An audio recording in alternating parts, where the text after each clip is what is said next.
All right, welcome back to another week's edition of Campfire Tales at the Land Camp. So today we are going to talk about utility easements. But before we get into utility easements, I want to, just like I've always been doing, give you a little recap on the week. It's been an interesting week for us. We've made a lot of offers, put out a lot of, done a lot of due diligence on a lot of good leads that are coming in. Have not gotten any acceptance, have some counter offers that have floated back and forth. And so that is something that we typically will try to negotiate with people on and to see if we can reach a deal. A lot of times we don't get the first offer, and that's okay.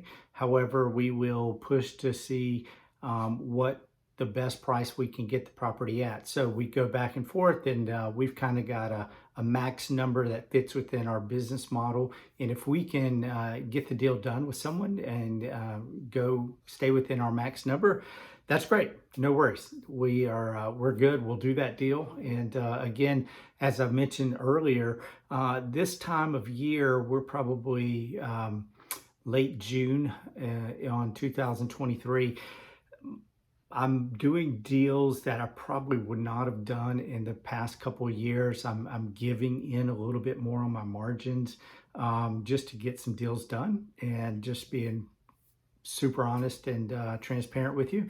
So that's okay though. We're still trying to roll through deals, and I've actually got some good ones coming in. We've had a good mailer hit here lately, and so we're just working through a lot of due diligence right now and seeing where we need to be on some of these offers to negotiate as we try to find the max number we can pay for land, and then how that fits within our business model of turnarounding and selling it. So anyway, one of the pieces of property that I want to talk about today is we talk about utility easements. We have an acre piece of property, an acre size of land that we are under contract with. It does have a utility easement on it, and so it's a power company. Power lines going across it. There's actually a transmission tower in the middle of the property. Not quite in the middle, but almost. And so we have reached out to the power company and connected with the proper department within the power company to understand what that easement looks like. And so just for simple sake of conversation, just in case you run into this in your own business or you're doing deals and you come across something like this, know that this particular company with the transmission tower that's sat in the middle of the property, they have like a 25-foot buffer around it that is protected space for them. In addition to the lines coming across the property from front to back that connect on the transmission tower, there's easement so that they can get in and access it. And they also dictate what the uses of the property can be. So I thought that was really interesting that they have in their utility easement that goes with the deed that's recorded and follows the property, no matter who the owner is. They've got what the property can be used for. And so we're following that within the county's zoning guideline to see if we can do with it what we are intending to do. So that's a really interesting little unique piece that we don't always come across.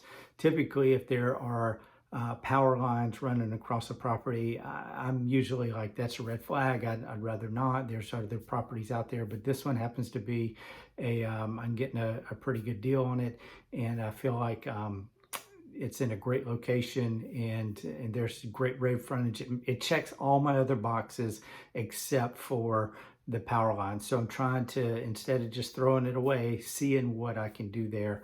And honestly, just to take it a step further, we're looking at putting a possible RV camper boat storage above ground, of course above ground, but open air fenced in area there. So seeing if that's possible, and if that's not possible, we may punt. We've got a plan B and a plan C. As I do with every property, is when I look at it initially, I look to see, all right, this is good for a flip. This is good for a buy and hold. This is good to develop. This is good to go to a home builder. This is good to go to an auction. So I've got like 6 or 7 different exit strategies that I revert to as I'm evaluating property. And I usually kind of run through those real quickly in my head right as I look at the property and the surrounding properties and see what is going on with it. So I hope that's helpful for you. Land Camp, Campfire Tales of the Land Camp. Again, Land Camp, online education portion of our business that we started to help others learn how to invest in land. And I hope you find this information helpful. Subscribe below, follow us on Instagram, Facebook. We've got a great group, and we've got materials if you want to sign up to get emails and more information and notification of properties we have coming available. Go to davidsonlandcompany.com or thelandcamp.com and find out more. Thanks, guys.